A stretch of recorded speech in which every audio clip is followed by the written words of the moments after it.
Welcome back to business Malayali. ഞാൻ നിങ്ങളുടെ സ്വന്തം ഗോകുൽ സോമരാജൻ. ബിസിനസ് ലീഡേഴ്സ് അല്ലെങ്കിൽ ബിസിനസ്സുകാർ പലപ്പോഴും അവരുടെ കോർപ്പറേറ്റ് ലൈഫിൻ്റെ ഇടയിൽ പണമുണ്ടാക്കാനുള്ള തിരക്കിൻ്റെ ഇടയിൽ മറന്നു പോകുന്ന ഒരു കാര്യമാണ് അവരുടെ ആരോഗ്യം. നമ്മോടൊപ്പം നിന്നുള്ളത് വളരെ സ്പെഷ്യൽ ആയിട്ടുള്ളൊരു ഗസ്റ്റാണ് ഡോക്ടർ വിഷ്ണു വാസുദേവൻ സാർ. ഒരു എൻഡോക്രോണോളജിസ്റ്റ് ആണ്, ഒരു ഹെൽത്ത് ഇൻഫ്ലുവൻസർ ആണ്, അതേപോലെ തന്നെ ഒരു സോഷ്യൽ മീഡിയ ആക്ടിവിസ്റ്റും കൂടിയാണ്. നമ്മളിന്ന് ഡിസ്കസ് ചെയ്യാൻ പോകുന്നത് ബിസിനസ്സും അതേപോലെ തന്നെ ബിസിനസ്സിൻ്റെ കൂടെ നമുക്ക് ആരോഗ്യത്തിനെ എങ്ങനെ ഇൻറ്റഗ്രേറ്റ് ചെയ്യാമെന്നുള്ള കാര്യങ്ങളാണ്. Welcome doctor. Thank you. Welcome. പലപ്പോഴും ബിസിനസ്സുകാർ അവരുടെ ഫാസ്റ്റ് ലൈഫ് അല്ലെങ്കിൽ ഫാസ്റ്റ് കോർപ്പറേറ്റ് ലൈഫിൻ്റെ ഇടയിൽ അവരുടെ ആരോഗ്യം മറന്നിട്ടാണ് അവർ പൈസയുടെ പിന്നാലെ അല്ലാന്നുണ്ടെങ്കിൽ അവർ ക്യാഷ് ഉണ്ടാക്കാനുള്ള ഒരു ഓട്ടത്തിൻ്റെ പിന്നാലെ അവർ പോകാറുള്ളത്. അപ്പോൾ അതിൽ മെയിനായിട്ട് ഒരു ബിസിനസ് ലീഡർ ശ്രദ്ധിക്കേണ്ട കാര്യങ്ങൾ എന്തൊക്കെയാണ്? അവരുടെ ഹെൽത്തിനെ കുറിച്ചിട്ട്, ഹെൽത്ത് അവഗണിക്കാണ്ട് അവർക്ക് അവരുടെ ബിസിനസ് മുന്നോട്ട് എങ്ങനെ കൊണ്ടുപോകാൻ പറ്റും? നല്ലൊരു ക്വസ്റ്റ്യനാണ്. എൻ്റെ അടുത്ത് സ്ഥിരം ആൾക്കാർ ചോദിക്കുന്ന ക്വസ്റ്റ്യനാണ്. മാത്രമല്ല ഞാൻ ബിസിനസ്സുകാരായിട്ടാണ് കൂടുതൽ എൻ്റെ ഫ്രണ്ട്ഷിപ്പൊക്കെ. ഈ കുറച്ച് കാലമായിട്ട് ഞാൻ BNL മെമ്പർഷിപ്പൊക്കെ എടുത്തിട്ടുണ്ടല്ലോ കഴിഞ്ഞ 2 കൊല്ലമായിട്ട്. അപ്പോൾ എല്ലാ പേഷ്യൻസും അല്ലെങ്കിൽ കുറേ ആൾക്കാരൊക്കെ ബിസിനസ്സുകാരനാണ്. അവർക്ക് സ്ഥിരമായിട്ട് ഫേസ് ചെയ്യേണ്ട ഒരു പ്രോബ്ലം തന്നെയാണെന്നാണ് എനിക്ക് തോന്നിയിട്ടുള്ളത്. ഒന്നാമത് ഒരു അൺസർട്ടനിറ്റി. എന്തായാലും ഒരു ഓണ്ടർപ്രണർ എന്നുള്ള നിലയ്ക്ക് ഭയങ്കര ഒരു ഫേസിൽ കൂടെ ആയിരിക്കും പല ആൾക്കാരും കടന്നു കൊണ്ടുപോകുക. അവർ എക്സ്പാൻഷൻ്റെ ഫേസിൽ ഒരു സ്ട്രെസ് ഉണ്ടാവും, അല്ലെങ്കിൽ പുതിയ എന്തെങ്കിലും തുടങ്ങുമ്പോഴുള്ള സ്ട്രെസ്സ്. ഞാൻ ഒരാൾ ആദ്യം പറഞ്ഞപ്പോഴാണ് എനിക്കിതിനെപ്പറ്റി മനസ്സിലായത്. ഒരു ബേക്കറി നിങ്ങൾക്ക് ഉള്ളൂ എന്നുണ്ടെങ്കിൽ ഭയങ്കര സ്ട്രെസ്സായിരിക്കും. പക്ഷേ ഒരു 5 ബേക്കറി ഉണ്ടെങ്കിൽ പിന്നെ സ്ട്രെസ്സ് കുറവായിരിക്കും. കാരണം അപ്പം നിങ്ങൾ ഡെലിഗേറ്റ് ചെയ്യും ഈ കാര്യങ്ങളൊക്കെ. അപ്പോൾ അങ്ങനെ നമ്മളൊരു ഫേസിൽ നമുക്കറിയാം അവരുടെ ബുദ്ധിമുട്ടുകൾ ഇപ്പോൾ ഇങ്ങനെ ഓരോ ദിവസവും കാണുന്നതുകൊണ്ട് തന്നെ കുറേയൊക്കെ എനിക്ക് സിമിലാരിറ്റി തോന്നിയിട്ടുണ്ട്. ഡോക്ടേഴ്സുമായിട്ട് അവർക്ക് സിമിലാരിറ്റി ഞാൻ അവരോട് പറഞ്ഞു കൊടുക്കാറുള്ളത് അത് തന്നെയാണ്. ഇപ്പോൾ നമ്മളും ഡോക്ടർമാരായാലും ശരി 24 മണിക്കൂറും ജോലി. നമുക്ക് വേണമെങ്കിൽ ഇപ്പോൾ എത്ര പേഷ്യൻ്റ് വേണമെങ്കിൽ കാണാം. ഞാനിപ്പോൾ രാത്രി വരെ ഇരുന്നാലും അത്രയും നേരം പേഷ്യൻ്റ് വരും. അതുപോലെ തന്നെ നമ്മുടെ എല്ലാ ആരോഗ്യ കാര്യങ്ങളും ഒക്കെ മാറ്റി വെച്ചുകൊണ്ട് ആ സമയം വർക്ക് ചെയ്യാൻ വേണ്ടി ഓടാം. പക്ഷേ കഴിയുന്നത്ര നമ്മളുടെ ലൈഫും അതുപോലെ ബോഡിയും ഇത് ഒരു പ്രാവശ്യം നമുക്ക് കിട്ടുള്ളൂ.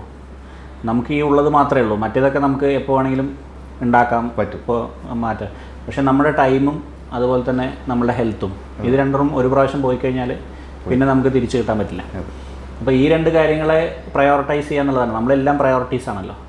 2 കാര്യങ്ങളുടെ പ്രയോറിറ്റി കൊടുക്കുകയാണെന്നുണ്ടെങ്കിൽ നമ്മളൊരു മിനിമം ഒരു 1/2 hour to 45 minutes വർക്കൗട്ടിന് വേണ്ടി ടൈം കണ്ടെത്തുക. എത്ര തിരക്കുണ്ടെന്നുണ്ടെങ്കിലും ആഴ്ചയിൽ 5 ദിവസമെങ്കിലും ഇത്രയും സമയം വർക്കൗട്ടിന് വേണ്ടി കണ്ടെത്താം. ടൈം പറയാൻ എളുപ്പമാണ്, ചെയ്യാൻ ഭയങ്കര ബുദ്ധിമുട്ടാണ്. അത് എൻ്റെ അനുഭവത്തിൽ നിന്ന് തന്നെ എനിക്കറിയാം. അപ്പോൾ ആൾക്കാർ വരുമ്പോൾ അവരോട് പറഞ്ഞു കൊടുക്കുമ്പോൾ എനിക്കറിയാം നിങ്ങൾക്ക് എന്തൊക്കെ ബുദ്ധിമുട്ട് വരാൻ സാധ്യതയുണ്ട്. മിക്കവാറും നമ്മളതിനെ ലാസ്റ്റ് പ്രയോറിറ്റി കൊടുക്കുള്ളൂ. ബാക്കി എല്ലാ തിരക്കുകളും കഴിഞ്ഞിട്ട് വർക്കൗട്ട് ചെയ്യാമെന്ന് വിചാരിക്കും. അല്ലെങ്കിൽ രാത്രി ലേറ്റായിട്ടാണ് കിടന്നത്, അത് കാരണം ഇന്ന് വേണ്ട വർക്കൗട്ട്. അപ്പോൾ അതിലൊക്കെ നമ്മൾ കുറച്ച് ടൈം അതിനു വേണ്ടി മാറ്റി വയ്ക്കുക. അതാണ് എനിക്ക് ഫസ്റ്റായിട്ട് പറയാനുള്ളത്. രണ്ടാമത്തെ ഹെൽത്തി ഈറ്റിംഗ്. അതെന്തായാലും ഭയങ്കര ഇമ്പോർട്ടൻ്റ് ആണ്. കാരണം പലപ്പോഴും നമ്മൾ സ്ട്രെസ് ഈറ്റിംഗ് ഭയങ്കര കോമൺ ആയിട്ട് ഞാൻ കാണാറുണ്ട് ഈ ബിസിനസ്സുകാരുടെ ഇടയിൽ. സ്ട്രെസ്സ് വരുമ്പോൾ എന്തായാലും നമ്മുടെ സ്ട്രെസ് ഹോർമോൺസ് വരുമ്പോൾ നമുക്ക് കുറച്ച് ഭക്ഷണം കഴിച്ചാൽ ഈ സ്ട്രെസ്സ് കുറയും. ഒരു ഫുഡ് എന്ന് പറഞ്ഞാൽ ഒരു ആൻറ്റി ഡിപ്രസൻ്റ് എഫക്റ്റാണ്. പ്രത്യേകിച്ച് ഹൈ കാർബോഹൈഡ്രേറ്റ് ഫുഡ് കഴിച്ച് കഴിഞ്ഞാൽ, നമ്മൾ ഈ ചോക്ലേറ്റ്സ് ഇങ്ങനത്തെ സാധനങ്ങളൊക്കെ കഴിച്ച് കഴിഞ്ഞാൽ നമുക്ക് കുറച്ച് നേരത്തേക്ക് ഒരു ഡിപ്രഷൻ കുറഞ്ഞ മാതിരി തോന്നും. അതുകൊണ്ട് അത് ഒരു വലിയ പ്രോബ്ലമായിട്ടാണ് എനിക്ക് തോന്നിയിട്ടുള്ളത്. പിന്നെ മൂന്നാമത് സ്ലീപ്പിൻ്റെ പ്രശ്നങ്ങളും. നമ്മൾ പലപ്പോഴും സ്ലീപ്പ് ഹൈജീൻ മെയിൻറ്റെയിൻ ചെയ്യാൻ ഭയങ്കര ബുദ്ധിമുട്ടാണ്. ലേറ്റ് നൈറ്റ് മീറ്റിങ്സ് അങ്ങനത്തെ കാര്യങ്ങളൊക്കെ. പിന്നെ ഭയങ്കര അഡ്രിനാലിൻ റഷ് ആയിരിക്കുമല്ലോ. അത് കഴിഞ്ഞിട്ടൊന്ന് നമുക്കൊന്ന് സൈലൻ്റായി നമ്മുടെ മൈൻഡൊക്കെ ഒന്ന് കാമായാലേ ഉറങ്ങാൻ പറ്റുള്ളൂ. പല ആൾക്കാർക്കും ആ മൈൻഡ് കാംനെസ് വരുന്നേ ഇല്ല. അപ്പോൾ അവർ വിചാരിക്കും നമ്മൾ ഹൈലി പ്രൊഡക്റ്റീവാണ്, ഇത്രയും സമയം വർക്ക് ചെയ്യുന്നുണ്ട്, രാത്രി 2 മണിക്കൂർ ഉറങ്ങിയാൽ എനിക്ക് കുഴപ്പമൊന്നുമില്ല. വലിയ കുഴപ്പമൊന്നും ഇപ്പോൾ കാണില്ല, പക്ഷേ ലോങ് ടേമിൽ ദർ വിൽ ബി ഫ്യൂച്ചറിലേക്ക് അതിൻ്റെ റിസൾട്ട്സ് കാണിച്ചു തുടങ്ങുക. ബോഡിയിൽ ഡിഫറൻസ് എന്തായാലും ഉണ്ടാവും ബോഡിയിൽ. അപ്പോൾ ഇതൊക്കെ തന്നെയാണ് മെയിൻ പ്രോബ്ലംസ്.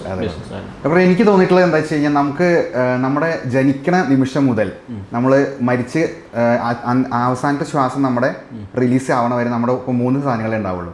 ഒന്ന് നമ്മുടെ ബോഡി, മറ്റേ നമ്മുടെ മൈൻഡ്, പിന്നെ നമ്മുടെ ബ്രെത്ത്. നമുക്ക് ഈ 3 ഇല്ലാതെ നമുക്ക് ജീവിക്കാൻ പറ്റില്ല. ഈ ബോഡിയാണ് നമ്മളെ ഈ ഔട്ടർ വേൾഡായിട്ട് കണക്ട് ചെയ്തുകൊണ്ടിരിക്കുന്നത്. അതേപോലെ തന്നെ മൈൻഡിനും അതേപോലെ തന്നെ എന്തെങ്കിലും സംഭവിച്ചു കഴിഞ്ഞാൽ നമ്മൾ ഇറഗുലർ ആയി കഴിഞ്ഞാൽ പിന്നെ നമുക്ക് ഫങ്ഷൻ ചെയ്യാൻ ഭയങ്കര ബുദ്ധിമുട്ടാണ്. അതേപോലെ തന്നെ നമ്മുടെ ബ്രെത്ത്. ഒരു നിമിഷം പോലും നമുക്ക് വെള്ളം ഇല്ലാണ്ട് വേണമെങ്കിൽ 7 ദിവസം വേണമെങ്കിൽ ജീവിക്കാം, പണം ഇല്ലാണ്ട് ജീവിക്കാം, എല്ലാം ജീവിക്കാം. ഈ പണമായി കഴിഞ്ഞാലും റിലേഷൻഷിപ്സ് ആയി കഴിഞ്ഞാലും ബാക്കി എന്തായി കഴിഞ്ഞാലും ഈ 3 ഉണ്ടായി കഴിഞ്ഞാലും നമുക്ക് അതൊക്കെ നേടിയെടുക്കാൻ പറ്റുള്ളൂ. അപ്പോൾ ഒരാളെ ഏറ്റവും കൂടുതൽ പ്രയോറിറ്റി കൊടുക്കേണ്ടത് ഈ 3 കാര്യത്തിനല്ലേ? തീർച്ചയായിട്ടും. നമ്മൾ ഇതിനെ വിറ്റിട്ടാണ് പക്ഷേ പൈസ ഉണ്ടാക്കുന്നത്. അതാണ് നമ്മളുടെ അൺഫോർച്ചുനേറ്റ് റിയാലിറ്റി. ഏത് മനുഷ്യനാണെന്നുണ്ടെങ്കിലും അയാളുടെ ബോഡിയും അയാളുടെ സമയവും അതുപോലെ തന്നെ അയാളുടെ ആരോഗ്യവും ഇത് മൂന്നും കൊടുത്തിട്ടാണല്ലോ നമ്മൾ പൈസ ഉണ്ടാക്കുന്നത്. പക്ഷേ ഈ പ്രശ്നം എന്താ വെച്ചാൽ നമ്മൾ ഈ ബിസിനസ്സിൽ പറയുന്നൊരു ടെർമിനോളജിയാണ് product by product capability ratio, P/PC ratio എന്ന് പറയുന്ന സംഭവം. അപ്പോൾ നമുക്ക് പ്രൊഡക്റ്റ് ഉണ്ടാക്കുന്നതിൻ്റെ കൂട്ടത്തിൽ തന്നെ ആ പ്രൊഡക്ഷൻ കേപ്പബിലിറ്റി മെയിൻറ്റെയിൻ ചെയ്യണം. ആ റേഷ്യോ ഒരു ഒപ്റ്റിമൽ ലെവലിൽ മെയിൻറ്റെയിൻ ചെയ്തില്ല എന്നുണ്ടെങ്കിൽ പ്രൊഡക്റ്റ് മാത്രം കുറേ വരുമ്പോൾ ആ കേപ്പബിലിറ്റി കുറയും തോറും നമുക്ക് പിന്നെ ഈ പ്രൊഡക്റ്റ് അനുഭവിക്കാൻ നമ്മൾ ബാക്കി ഉണ്ടാവണം. അതെ അതെ അതെ അതെ തീർച്ചയായിട്ടും. നമ്മൾ റവന്യൂ ജനറേറ്റ് ചെയ്യുന്നതും പൈസ ഉണ്ടാക്കുന്നതും ക്യാഷ് ഉണ്ടാക്കുന്നതും ഒക്കെ നമ്മൾ എൻജോയ് ചെയ്യാൻ വേണ്ടിയിട്ടാണല്ലോ. ഫൈനലി നമ്മൾ ഇതേപോലെ തന്നെ റവന്യൂ ജനറേറ്റ് ചെയ്തു, പക്ഷേ കുറേ കാലം കഴിഞ്ഞിട്ട് കുറേ അസുഖങ്ങളാണ് നമുക്ക് ബാക്കിയുള്ളത് വെച്ച് കഴിഞ്ഞാൽ ആ അസുഖങ്ങൾക്ക് വേണ്ടി ചെലവഴിക്കാൻ മാത്രമേ നമുക്ക് ഈ ക്യാഷ് ഉപകരിക്കുകയുള്ളൂ. പിന്നെ ഈ എൻജോയ് എന്ന് പറഞ്ഞ വാക്കുകൊണ്ട് നമ്മൾ ഉപയോഗിച്ചുകൊണ്ട് പറയുകയാണ് ഞാൻ. എൻജോയ്മെൻ്റ് എന്ന് പറഞ്ഞു കഴിഞ്ഞാൽ ഫുള്ളി ചില ആൾക്കാർ ഇങ്ങനെയും ചെയ്യും, അത് ഞാൻ കണ്ടിട്ടുണ്ട്. 3 മാസം ഭയങ്കരമായിട്ട് ബിസിനസ് നന്നായിട്ട് പറയും, എന്നിട്ട് അവർ ടാർഗറ്റ്സ് ഒക്കെ അച്ചീവ് ചെയ്തെന്ന് പറഞ്ഞു കഴിഞ്ഞാൽ പിന്നെ അവർ അടിച്ചുപൊളി ഒരു 2-3 മാസം അല്ലെ 2-3 ആഴ്ച എല്ലാ തിരക്കുകളും ഒഴിഞ്ഞ് ഭയങ്കരമായിട്ട് അടിച്ചു പൊളിക്കുക. അങ്ങനെ ചെയ്യണത് അല്ല എൻജോയ്മെൻറ്റ്. ആക്ച്വലി അത് അവരുടെ ഡെഫിനേഷൻ ഓഫ് എൻജോയ്മെൻ്റ് ആണ്. ആക്ച്വലി നമ്മൾ ഈ പ്രോസസ്സ് തന്നെ എൻജോയ് ചെയ്യുക എന്നുള്ളതാണ് ശരിക്കും നമ്മൾ ഉദ്ദേശിക്കുന്നത്. അപ്പോൾ ഈ 3 മാസം നമ്മൾ ചെയ്യുന്ന വർക്കും അതിലെടുക്കുന്ന എഫേർട്ടും അതിന് ഒരു മൈൻഡ്ഫുള്ളായിട്ട് ഇരിക്കുകയാണെന്നുണ്ടെങ്കിൽ നമുക്ക് അതും എൻജോയ് ചെയ്യാൻ പറ്റും. അതിൻ്റെ കൂടെ തന്നെ ലൈഫിനെയാണ് എൻജോയ് ചെയ്യണം എന്ന് നമ്മൾ ഉദ്ദേശിക്കുന്നത്. അതായത് ഈ ലാസ്റ്റ് മിനിറ്റിലെ എൻജോയ്മെൻറ്റ് കാരണം അസുഖങ്ങൾ വരുന്ന പല ആൾക്കാരുണ്ട്. അതെ അതെ അതെ അതെ തീർച്ചയായിട്ടും. ഡോക്ടർ, അപ്പോൾ ഇതിൽ ഏറ്റവും കൂടുതൽ ആൾക്കാർക്ക് ബുദ്ധിമുട്ട് വരിക കൺസിസ്റ്റൻസിയിലാണ്. എക്സസൈസ് ആയി കഴിഞ്ഞാൽ നേരത്തെ നമ്മൾ പറഞ്ഞ പോലെ ബോഡിക്ക് വേണ്ടിയിട്ട് എക്സസൈസ് ആയി കഴിഞ്ഞാലും ഈറ്റിംഗ് ഹാബിറ്റ്സ് ആയി കഴിഞ്ഞാലും മെയിൻറ്റെയിൻ ചെയ്യാൻ വേണ്ടിയിട്ട് കൺസിസ്റ്റൻസിയിലാണ് ബുദ്ധിമുട്ട് വരിക. അപ്പോൾ അതിനെന്തെങ്കിലും ടിപ്സ് നമ്മുടെ ബിസിനസ് ലീഡേഴ്സിന് വേണ്ടിയിട്ട് അത് മെയിൻറ്റെയിൻ ചെയ്ത് പോകാൻ വേണ്ടിയിട്ട് എങ്ങനെയാണ് അവരെ മോട്ടിവേറ്റ് ചെയ്യേണ്ടത്, അവരെ തന്നെ മോട്ടിവേറ്റ് ചെയ്യേണ്ടത്? ഇൻട്രൻസിക് ആയിട്ടുള്ളൊരു ഉള്ളിൽ നിന്ന് വന്നാലേ നമുക്കത് ചെയ്യാൻ പറ്റുള്ളൂ. അപ്പോൾ അവരെങ്ങനെയാണ് അതിന് മോട്ടിവേറ്റഡ് ആയി ഇരിക്കേണ്ടത്? ആ കൺസിസ്റ്റൻ്റ് ആയിട്ട് ഈ ഹാബിറ്റ്സ് തുടരാൻ വേണ്ടിയിട്ട് അവരെന്തൊക്കെയാണ് ചെയ്യേണ്ടത്? കൺസിസ്റ്റൻസി കിട്ടുന്നത് എപ്പോഴും അത് നമ്മുടെ ഹാബിറ്റായി മാറുമ്പോഴാണല്ലോ. അപ്പോൾ മിക്ക ആൾക്കാർക്കും തുടക്കം കുറേ പേര് ചെയ്യും, എല്ലാ വർഷവും പോയിട്ട് ജിമ്മിൽ മെമ്പർഷിപ്പ് എടുക്കുന്ന ആൾക്കാരുണ്ട്. ഞാനും അങ്ങനെ വരുന്നു ഒരു കാലത്ത്. അപ്പോൾ കൺസിസ്റ്റൻസി പക്ഷേ ഭയങ്കര ബുദ്ധിമുട്ടാണ്. പ്രത്യേകിച്ച് ഈ കാര്യം നമ്മൾ പ്രയോറിറ്റൈസ് ചെയ്യാത്തതുകൊണ്ടാണ്. ഇനി സമയമുണ്ടല്ലോ, ഇപ്പം ഞാൻ പൈസ ഉണ്ടാക്കട്ടെ, ഇനി 40 വയസ്സാവട്ടെ, അപ്പം നമുക്ക് ഹെൽത്തിൽ കോൺസെൻട്രേറ്റ് ചെയ്യാം. അപ്പോൾ മുതൽക്ക് നമുക്ക് പിന്നെ ഭയങ്കര ബ്ലഡ് ടെസ്റ്റുകൾ ചെയ്യലും എല്ലാ ഇതും ഒക്കെ ആയിട്ട് അവർ പേടിക്കും. ആ സമയമാകുമ്പോൾ എന്തെങ്കിലും ഒരു പ്രശ്നം വരുമ്പോഴേ പേടിക്കാം. അതിനേക്കാൾ കുറച്ച് മുമ്പ് തന്നെ ഇത് നോക്കി തുടങ്ങിയാൽ മതി. അപ്പോൾ കൺസിസ്റ്റൻസി മെയിൻറ്റെയിൻ ചെയ്യാൻ നമുക്ക് ഏറ്റവും ഇമ്പോർട്ടൻ്റ് ആയിട്ട് ചെയ്യേണ്ടത് ഒരു 6 വീക്സോ അല്ലെങ്കിൽ 2 മന്ത്സ് എങ്കിലും എന്തെങ്കിലും ഒരു ഹാബിറ്റാക്കി മാറ്റുക എന്നുള്ളതാണ്. പിന്നെ രണ്ടാമത്തെ കാര്യം, ഈവൻ നമ്മളൊന്നും ചെയ്തില്ലെങ്കിൽ കൂടി ആ സ്ഥലത്ത് ഷോ അപ്പ് ചെയ്യുക എന്നുള്ളതാണ്. നമ്മൾ ജിമ്മിൽ പോകുന്നു, ഒന്നും ചെയ്യാൻ വയ്യ, ഇന്ന് ഞാൻ ഇന്നലെ രാത്രി ഉറങ്ങിയിട്ടില്ല, അതുകൊണ്ട് എനിക്കിന്ന് വർക്കൗട്ടൊന്നും ചെയ്യാൻ വയ്യ, വർത്തമാനം പറഞ്ഞിരിക്കാനാണെങ്കിൽ കൂടി ജിമ്മിലൊന്നും പോവുക. കാരണം ആ ഹാബിറ്റ് ബ്രേക്ക് ആയി കഴിഞ്ഞാൽ, പ്രത്യേകിച്ച് ഒരു 4 ദിവസം 5 ദിവസം ഹാബിറ്റ് അടുപ്പിച്ച് ബ്രേക്ക് ആയാൽ പിന്നെ നമുക്ക് റീസ്റ്റാർട്ട് ചെയ്യാൻ ഭയങ്കര ബുദ്ധിമുട്ടാണ്. അപ്പോൾ അതാണ് ജിമ്മിൻ്റെ കാര്യത്തിൽ എനിക്ക് പറയാനുള്ളത്. പിന്നെ ഡയറ്റിൻ്റെ കാര്യത്തിൽ ഡയറ്റ് എപ്പോഴും ഒരു ബുദ്ധിമുട്ട് തന്നെയാണ്, പ്രത്യേകിച്ച് ബിസിനസ്സുകാർക്ക്. എനിക്ക് തന്നെ നമ്മൾ കണ്ടിട്ടുണ്ടല്ലോ, ഫുഡ് എന്താ കിട്ടാനുള്ളത് വെച്ചാൽ നമ്മൾ എവിടെയെങ്കിലും പുറത്തൊക്കെ പോകുകയാണെന്നുണ്ടെങ്കിൽ ഹെൽത്തി ഫുഡ് കിട്ടാൻ നമ്മുടെ നാട്ടിൽ ഭയങ്കര ബുദ്ധിമുട്ടാണ്. എന്നാൽ അൺഹെൽത്തി ഫുഡ് ഈസി ആയിട്ട് കിട്ടുകയും ചെയ്യും. അപ്പോൾ അതിനെപ്പറ്റി നമ്മൾ എന്താ കഴിക്കുന്നത് എന്നുള്ളതിന് മൈൻഡ്ഫുൾ ആവുക എന്നുള്ളതാണ് ഞാൻ തോന്നിയിട്ടുള്ളത്. പിന്നെ എന്തെങ്കിലും കഴിക്കുകയാണെങ്കിൽ തന്നെ കഴിക്കുന്ന സമയത്ത് അതിൽ ശ്രദ്ധിച്ച് കോൺസെൻട്രേറ്റ് ചെയ്ത് എൻജോയ് ചെയ്ത് കഴിക്കുക. ഇനിയിപ്പോൾ നല്ല ഫുഡാണ്, അവനിപ്പോൾ ചോക്ലേറ്റ് ആണ് കഴിക്കാൻ തോന്നുന്നത്, അല്ലെങ്കിൽ ഒരു പേസ്ട്രിയാണ് കഴിക്കാൻ തോന്നുന്നത്, ഇനി അതാണെങ്കിൽ കൂടി ആ കഴിക്കുന്ന സമയത്ത് അതിൽ ഫോക്കസ് ചെയ്ത് എൻജോയ് ചെയ്യുക.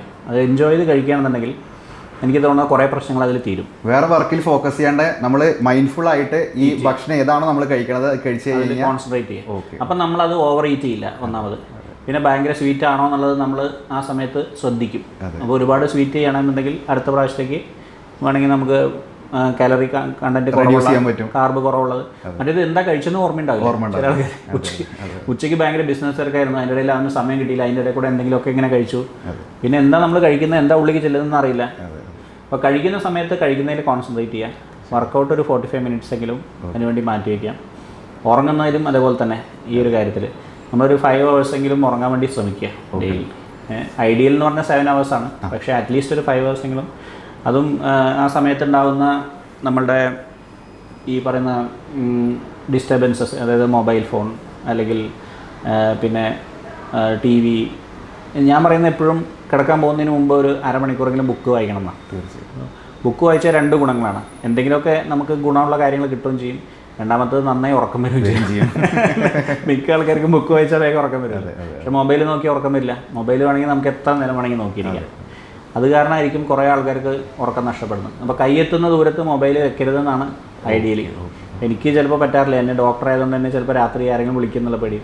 അങ്ങനത്തെ പ്രശ്നമില്ലാത്ത ആൾക്കാർ റൂമിൽ മൊബൈൽ വെക്കാതിരിക്കണമായിരിക്കും നല്ലത്. ഒരു മൊബൈൽ നോക്കി കഴിഞ്ഞാൽ ഉറക്കം വരാത്തതിൻ്റെ കാരണം ഞാനൊരു സ്ഥലത്ത് വായിച്ചത് എന്താ വെച്ച് കഴിഞ്ഞാൽ ഇത് എമിറ്റ് ചെയ്യണത് ബ്ലൂ റൈസ് ആണ് എമിറ്റ് ചെയ്യണത്.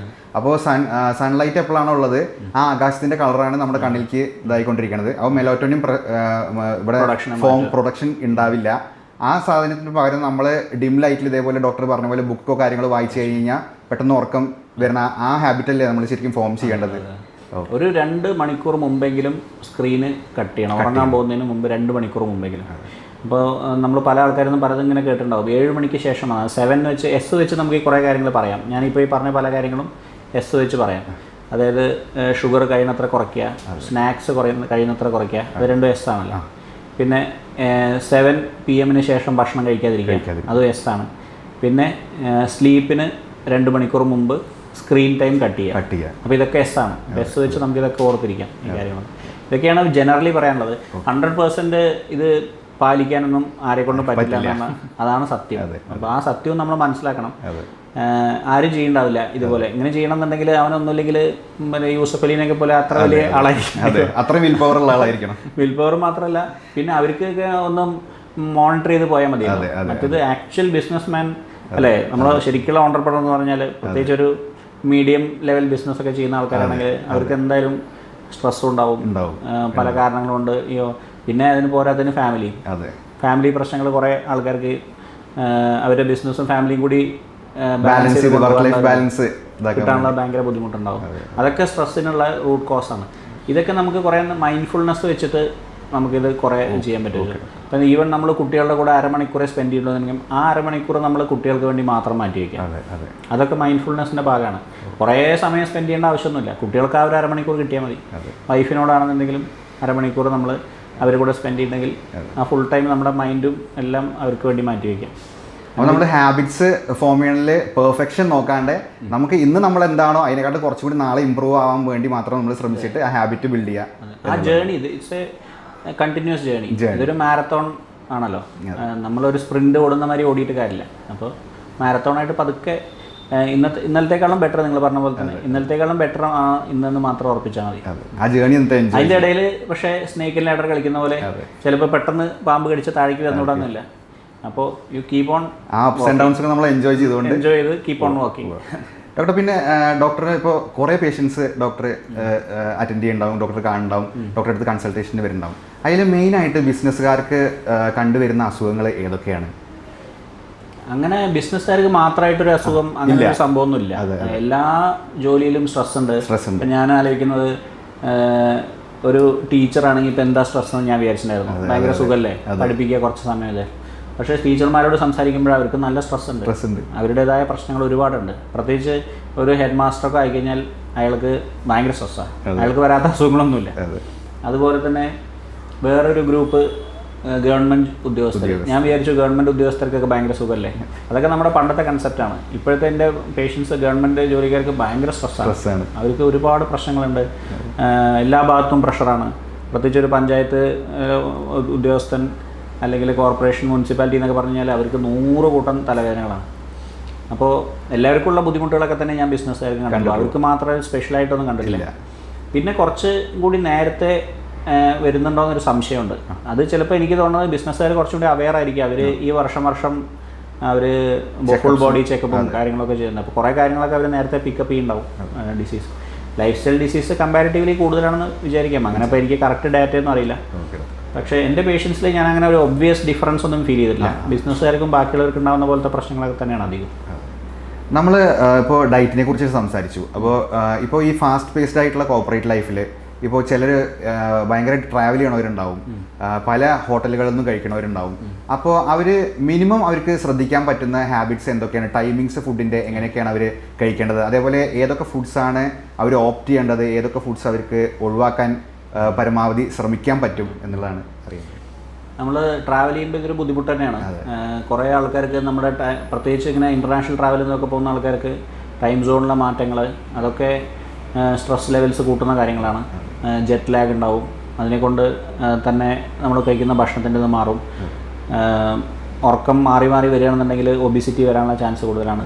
ഇൻസുലിൻ റെസിസ്റ്റൻസ് വരാനുള്ള ചാൻസ് കൂടുതലാണ്. അപ്പോൾ വിശപ്പ് കൂടുതലായിരിക്കും. അപ്പോൾ കാർബ് ക്രേവിങ് കൂടും, നമ്മൾ കാർബോഹൈഡ്രേറ്റ്സ് കൂടുതൽ കഴിക്കും. ഇങ്ങനത്തെ പല പ്രശ്നങ്ങളും ട്രാവൽ ചെയ്യണവർക്ക് പ്രത്യേകിച്ചും ഉണ്ടാവും. പിന്നെ അവൈലബിലിറ്റി, അതാണ് മെയിൻ ഒരു ഇഷ്യൂ. നമ്മൾക്ക് ഒരു ചോക്ലേറ്റ് മുന്നിൽ വെച്ചിട്ട് അല്ലെങ്കിൽ ഒരു പേസ്ട്രിയോ കേക്കോ മുന്നിൽ വെച്ചിട്ട് അത് കഴിക്കാതിരിക്കുക എന്നുള്ളത് അത്ര എളുപ്പമുള്ള കാര്യമല്ല. നമ്മൾ വിചാരിക്കും വിൽ പവർ കൊണ്ട് നമുക്കിതൊക്കെ മാറ്റി വയ്ക്കാമെന്ന്. വിൽ പവർ അല്ല, ആക്ച്വലി ആക്സസിബിലിറ്റിയും അവൈലബിലിറ്റിയാണ് നമ്മളെ കൊണ്ട് പലപ്പോഴും അങ്ങനെ എന്താ നമ്മുടെ കയ്യിലുള്ളത് വെച്ചാൽ അത് എടുത്ത് കഴിക്കുക എന്നുള്ളതാണ്. അതുകൊണ്ടാണല്ലോ ഹോട്ടലിലൊക്കെ നമ്മൾ 5 സ്റ്റാർ ഹോട്ടലൊക്കെ ചെക്ക് ഇൻ ചെയ്യുമ്പോൾ അവിടെ കുറേ സാധനങ്ങൾ ഇങ്ങനെ നിരത്തി വെച്ചിരിക്കണം. എല്ലാം അൺഹെൽത്തിയാണ്. അവിടെ ബിസ്ക്കറ്റ്സ് വെച്ചിട്ടുണ്ടാവും, അല്ലെങ്കിൽ ലേസ് പാക്കറ്റ് വെച്ചിട്ടുണ്ടാവും, അല്ലെങ്കിൽ കുറേ ഇപ്പോൾ കുറച്ചൊക്കെ മാറ്റങ്ങൾ ഞാൻ കാണുന്നുണ്ട് ആക്ച്വലി. ഇപ്പോൾ കുറച്ച് ഞാൻ കഴിഞ്ഞ പ്രാവശ്യം പോയ സമയത്ത് ഹോട്ടലിലൊക്കെ നട്ട്സും അങ്ങനത്തെയൊക്കെയാണ് കൂടുതൽ കുറച്ചുകൂടി ഹെൽത്തി ആയിട്ടുള്ള ചെറിയ മാറ്റങ്ങൾ വരുന്നുണ്ടെന്ന് തോന്നുന്നു. അതുപോലെ ഫ്ലൈറ്റിൽ പോകണമെങ്കിലും ശരി, അവരിപ്പോൾ ഹെൽത്തി ഓപ്ഷൻസ് തരുന്നുണ്ട്. നമുക്ക് ഹെൽത്തി സ്നാക്സ്, നട്ട്സ്, പിന്നെ അല്ലെങ്കിൽ മില്ലറ്റ്സിൻ്റെ ഫുഡ്, ഈവൻ ഫ്ലൈറ്റ്സിലൊക്കെ മില്ലറ്റ്സിൻ്റെ ഫുഡൊക്കെ ഇപ്പോൾ കിട്ടാൻ തുടങ്ങിയിട്ടുണ്ട്. അപ്പോൾ നമുക്ക് സഡനായിട്ട് സ്പൈക്സ് ഷുഗറിൽ വരുന്ന ടൈപ്പ് ഫുഡുകൾ ഒഴിവാക്കുക എന്നുള്ളതാണ് എനിക്കത് മെയിനായിട്ട് തോന്നിയിട്ടുള്ളത്. പിന്നെ രണ്ടാമത്തത് നമ്മളെപ്പോഴും ആ പ്ലേറ്റ് മെത്തേഡ് കഴിയണത്ര ഫോളോ ചെയ്യാൻ നോക്കുക. ഒരു പ്ലേറ്റിൽ നമ്മൾ 1/4 മാത്രമേ കാർബോഹൈഡ്രേറ്റ് കഴിക്കാൻ പാടുള്ളൂ. ഭക്ഷണം നമ്മൾ മെയിൻ ഫുഡാണ് കഴിക്കണമെന്നുണ്ടെങ്കിൽ 1/4 കൂടുതൽ ഒരിക്കലും കാർബോഹൈഡ്രേറ്റ് എടുക്കരുത്. അപ്പോൾ നമ്മളിപ്പോൾ പാസ്ത എടുക്കുകയാണെങ്കിലും ശരി, അല്ല ഇപ്പോൾ ഉപ്മാവാണ് എടുക്കണത്, അല്ലെങ്കിൽ മറ്റേ പോഹയാണ് എടുക്കണത്, അല്ലെങ്കിൽ ഇതൊക്കെ കാർബോഹൈഡ്രേറ്റ് കണ്ടൻ്റാണ്, അല്ലെങ്കിൽ റൊട്ടിയാണ്, ബ്രെഡ്സാണ് കഴിക്കുന്നത്. ഇതൊക്കെയാണെങ്കിലും ഒരു പ്ലേറ്റിൻ്റെ മാക്സിമം 1/4 ഭാഗം മാത്രമേ ഇതിനെ കൊണ്ട് വയ്ക്കാൻ പാടുള്ളൂ. ബാക്കിയുള്ള സ്ഥലങ്ങളിൽ നമ്മൾ ഹെൽത്തി ആയിട്ടുള്ള foods, protein, egg, fish, chicken, ഇങ്ങനത്തെ ഏതെങ്കിലും സാധനം 1/4 വയ്ക്കുക. പിന്നെ ബാക്കിയുള്ള ഹാഫ് നമ്മൾ ഒന്ന് ബോയിൽഡ് വെജിറ്റബിൾസും പിന്നെ മറ്റേ ക്വാർട്ടറിൽ ഫ്രഷ് വെജിറ്റബിൾസും, അല്ലെങ്കിൽ ഫ്രൂട്ട്സിൻ്റെ കട്ട് ഫ്രൂട്ട്സ്, അങ്ങനത്തെ സാധനങ്ങൾ. പിന്നെ ഒരു ഗ്ലാസ് വെള്ളം കുടിച്ച് കഴിഞ്ഞാൽ നമുക്ക് എല്ലാ സമയത്തും ഇതുമാതിരി കഴിക്കുകയാണെന്നുണ്ടെങ്കിൽ എന്ത് കഴിക്കുന്നു നോക്കേണ്ട ആവശ്യമില്ല. എന്താണ് കഴിക്കാൻ കിട്ടിയതെന്ന് നോക്കേണ്ട ആവശ്യമില്ല.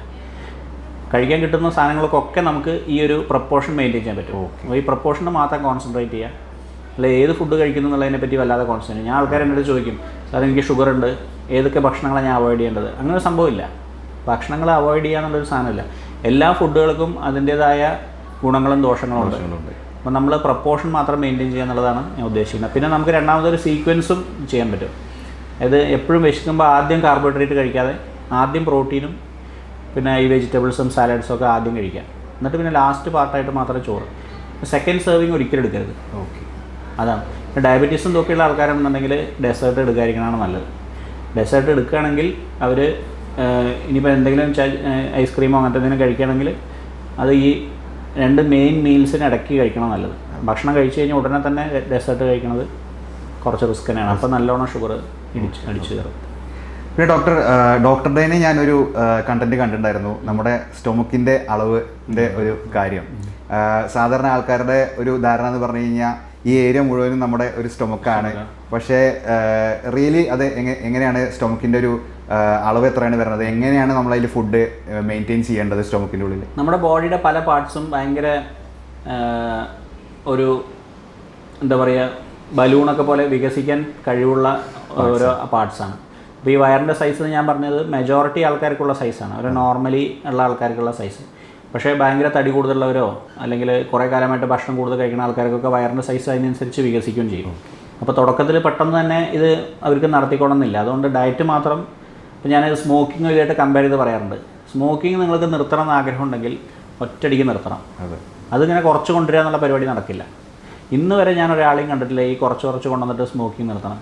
ഇന്ന് നിർത്തുന്ന തീരുമാനിച്ചു, അന്നത്തോടുകൂടി നിർത്തിയ ആൾക്കാർക്ക് മാത്രമേ. ഒരു കഥ എൻ്റെ അടുത്ത് ഒരാൾ വന്നിട്ടുണ്ടായിരുന്നു. അയാളുടെ മകൻ ചോദിച്ചു അയാളോട്, ഇത് എനിക്ക് കേടല്ല അച്ഛാണ്. അപ്പോൾ അതോടുകൂടിയിട്ട് അയാൾ സ്മോക്കിംഗ് നിർത്തി. കാരണം അയാൾക്ക് ഇതിനേക്കാളും കൂടുതൽ അയാളുടെ മകനെ അയാൾക്ക് അത്ര സ്നേഹമായിരുന്നു. അത് കാരണം അയാൾ അതോടുകൂടി സ്മോക്കിംഗ് നിർത്തി. അങ്ങനെ ആ ഒരൊറ്റ ദിവസം ഇങ്ങനത്തെ സ്റ്റോറീസ് മാത്രമേ ഞാൻ കേട്ടിട്ടുള്ളൂ. അല്ലെങ്കിൽ ഇപ്പോൾ ഹാർട്ട് അറ്റാക്ക് വന്നു, ഇനി മരിക്കുമോ എന്നുള്ള പേടി അങ്ങോട്ട് വരുമ്പോൾ അന്നത്തോടുകൂടി സ്മോക്കിംഗ് നിർത്തിയ ആൾക്കാർ. കാരണം ഞാൻ ഇനി മുതൽക്ക് ഞാൻ കുറച്ചുകൊണ്ടിരുന്ന 2 സിഗരറ്റ് ആക്കും 1 അങ്ങനെയുള്ള പരിപാടി സ്മോക്കിങ്ങിൽ നടക്കില്ല. ഒറ്റയടിക്ക് നിർത്തുക, അത് മാത്രമേ ഉള്ളൂ. പിന്നെ പക്ഷേ ഈ ഫുഡിൻ്റെ കാര്യത്തിൽ അങ്ങനെയല്ല. ഫുഡ് നമുക്ക് ഒറ്റയടിക്ക് കുറയ്ക്കാൻ പറ്റില്ല. കുറേ കാലമായിട്ട് നമ്മൾ ഒരുപാട് ചോറ് കഴിച്ചുകൊണ്ടിരിക്കുന്ന ആൾക്ക് പെട്ടെന്ന് ഒരു ദിവസം ഞാൻ പറഞ്ഞത് ഇന്നൊരു ഡയറ്റ് ചാർട്ട് ഉണ്ടാക്കി കൊടുക്കും. ഈ ഡയറ്റ് ചാർട്ടിനെ ഞാൻ അധികം ഫോക്കസ് ചെയ്യാത്തതുകൊണ്ടാണ്. അവർ ഡയറ്റിൽ ഇത്ര റൈസ് ഇത്ര ഇതെന്ന് പറഞ്ഞാൽ അത് ഇങ്ങനെ കഴിക്കും, അയാൾക്ക് വിശപ്പ് മാറണ്ടേ, അതുകൊണ്ട് കഴിക്കും. അപ്പോൾ നമ്മൾ ഒരു പടിപടിയായിട്ട് കുറച്ചുകൊണ്ടുവരാനേ പറ്റുള്ളൂ.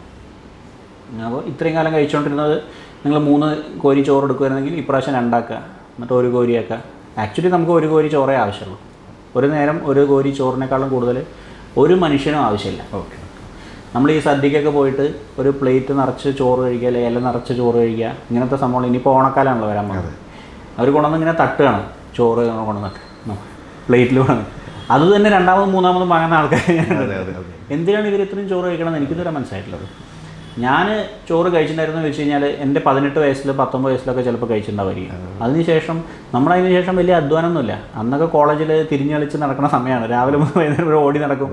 ഇപ്പം നമ്മൾ ചെയറിലിരിക്കുകയാണ് രാവിലെ മുതൽ. ബിസിനസ്സുകാരും അങ്ങനെ തന്നെ ഇരിക്കും. അവർക്കിപ്പോൾ എന്താ വർക്കുള്ളത്? അവർ സ്റ്റാഫിനെ കൊണ്ട് ജോലി ചെയ്യിപ്പിക്കുന്നു, ഫുൾ ടൈം ചെയറിലിരിക്കുന്നു, മീറ്റിംഗ് കൂടുന്നു. ഇതിനൊക്കെ വേണ്ടി എന്തിനാ ഇത്ര അധികം ഭക്ഷണം കഴിക്കണമെന്ന് എനിക്കറിയില്ല. ശരിക്കും നമുക്ക് ഒരു നോർമൽ വളരെ സെഡൻറ്ററി ലൈഫ് സ്റ്റൈലുള്ള ഒരാൾക്ക് ഒരു നേരം 1 കോരി ചോറിനേക്കാളും കൂടുതൽ ആവശ്യമില്ല. പിന്നെ ഡോക്ടർ, നമുക്കിപ്പോൾ ഈ നമ്മുടെ കാലഘട്ടത്തിൽ വെയറബിൾസിൻ്റെ മാർക്കറ്റ് വളരെ വലുതായി വരുന്നുണ്ട്. ഇപ്പോൾ ഡോക്ടർ ഒരു സ്മാർട്ട് വാച്ച് യൂസ് ചെയ്യുന്നുണ്ട്. അപ്പോൾ ഈ ടെക്നോളജി ഉപയോഗിച്ചിട്ട് നമുക്ക് എങ്ങനെ നമ്മുടെ ഹെൽത്തിനെ മോണിറ്റർ ചെയ്യാൻ പറ്റും, എങ്ങനെ നമ്മുടെ ഹെൽത്തിനെ ബെറ്റർ ആക്കാൻ പറ്റും? ഇപ്പോൾ ബിസിനസ് ലൈഫിലായി കഴിഞ്ഞാൽ, ഇതൊരു സാധാരണ ആളുടെ ലൈഫിലായി കഴിഞ്ഞാലും അതെ, നമുക്ക് എങ്ങനെ ഈ ടെക്നോളജീസിനെ ഉപയോഗിച്ചുകൊണ്ട് നമ്മുടെ എന്തൊക്കെ കാര്യങ്ങളാണ് മോണിറ്റർ ചെയ്യാൻ പറ്റുക, അതേപോലെ തന്നെ നമ്മുടെ ഹെൽത്ത് എങ്ങനെ ഇതിനെ ഉപയോഗിച്ച് ബെറ്റർ ആക്കാൻ പറ്റും? കുറേയൊക്കെ സത്യം പറഞ്ഞാൽ ഇപ്പോൾ ഇവോൾവിങ് സ്റ്റേജിലേ എത്തിയിട്ടുള്ളൂ. വെയറബിൾസ് കൊണ്ട് വല്ലാതൊരു നമ്മുടെ ലൈഫ് മൊത്തം ചേഞ്ച് ആവുന്ന സംഭവമൊന്നും അത്രയും ലെവലിലേക്കൊന്നും ഇപ്പോൾ എത്തിയില്ല തൽക്കാലം. വെയറബിൾസ് നമുക്ക് ഇപ്പോൾ what ever gets measured gets controlled, അതാണല്ലോ. അപ്പോൾ നമ്മൾ മോണിറ്റർ ചെയ്യുക, മെഷർ ചെയ്യുകയും ചെയ്തതിന് ശേഷം മാത്രമേ നമുക്കതിനെ കൺട്രോൾ ചെയ്യാൻ പറ്റുള്ളൂ. അപ്പോൾ അതുകൊണ്ട് മെഷർ ചെയ്യുന്നതിൽ തെറ്റൊന്നുമില്ല. അതിൽ ഓവർ ഫോക്കസ്ഡ് ആവേണ്ട മാത്രമുള്ള ഡേറ്റ നമുക്കിപ്പോൾ കിട്ടുന്നില്ല ഇതൊന്നും. പിന്നെ പ്രത്യേകിച്ച് ഈ non invasive blood sugar monitoring, ഇതിലിപ്പോൾ ബ്ലഡ് ഷുഗർ വാല്യൂ എഴുതി കാണിക്കുക, അതൊക്കെ ഭയങ്കര ഏർലി സ്റ്റേജിലാണ്. അതൊന്നും അത്ര വിശ്വസിക്കാൻ പറ്റുന്ന റിപ്പോർട്ട്. SpO2 റിപ്പോർട്ട്, അതായത് നമ്മുടെ ഓക്സിജൻ സാച്ചുറേഷൻ കാണിക്കുന്നത്, ഇതൊന്നും അത്ര കറക്റ്റ് അല്ല. ഇപ്പോഴത്തെ വെയറബിൾസ് ഒന്നും ആ ലെവലിൽ എത്തിയില്ല. ഇപ്പോഴത്തെ വെയറബിൾസ് നമുക്ക് മാക്സിമം നമ്മുടെ സ്റ്റെപ്പ് കൗണ്ട് ചെയ്യാം, പിന്നെ ഹാർട്ട് റേറ്റ് നോക്കാം. ഇത് 2 സാധനങ്ങൾ തന്നെ. പിന്നെ സ്ലീപ്പിൻ്റെ കുറച്ചൊക്കെ ഒരു ഡേറ്റ കിട്ടും. സ്ലീപ്പ് ഡിസ്റ്റർബ്ഡ് ആയിരുന്നോ, അല്ലാതെ സ്നോറിങ് ഒക്കെ ഉണ്ടായിരുന്നോ, അങ്ങനത്തെ കാര്യങ്ങളൊക്കെ അതൊക്കെ നമുക്ക് ഇപ്പോഴത്തെ സ്മാർട്ട് വാച്ചിൽ എന്തെങ്കിലുമൊക്കെ അറിയാൻ പറ്റും. ബാക്കിയുള്ള സാധനങ്ങളൊക്കെ വെയറബിൾസ് എന്ന് പറഞ്ഞാൽ കുറച്ചും കൂടി അഡ്വാൻസ്ഡ് സാധനങ്ങൾ. ഇതിന് സാധാരണ ഡെയിലി വെയർസ് അല്ല. കണ്ടിന്യൂസ് ഗ്ലൂക്കോസ് മോണിറ്ററിംഗ് ഉണ്ട്. നമുക്ക് ആക്ച്വലി ഡയബറ്റീസ് ഒക്കെ ഉണ്ടെങ്കിൽ ചില ആൾക്കാർക്ക് നമുക്ക് ഡാറ്റ കൂടുതൽ വേണം തോന്നുകയാണെങ്കിൽ കണ്ടിന്യൂസ് ഗ്ലൂക്കോസ് മോണിറ്ററിംഗ് ചെയ്യാം. അതിവിടെ അറ്റാച്ച് ചെയ്ത് സെൻസർ അറ്റാച്ച് ചെയ്താൽ 24 മണിക്കൂറുള്ള ഷുഗറിലെ ഫ്ലക്ച്വേഷൻസ്. ഇപ്പോൾ ചില ആൾക്കാർക്ക് അത്ര ബിസി ആയിട്ടുള്ള ആൾക്കാർക്ക് നമുക്ക് ഷുഗറിൻ്റെ സ്റ്റാറ്റസ്, പ്രത്യേകിച്ച് ഡയബറ്റീസ് കണ്ടുപിടിച്ച സമയത്തും അതുപോലെ മെഡിസിനിൽ വല്ലാതെ ചേഞ്ച് വരുത്തുന്ന സമയത്ത്, ഇൻസുലിൻ തുടങ്ങുന്ന സമയത്ത്, അങ്ങനെ ഒരു ക്രിട്ടിക്കൽ ജംഗ്സ്റ്റേഴ്സിലൊക്കെ അത് യൂസ് ചെയ്യാം. കണ്ടിന്യൂസ് ആയിട്ട് എല്ലാ ദിവസവും യൂസ് ചെയ്യേണ്ട ആവശ്യമൊന്നുമില്ല.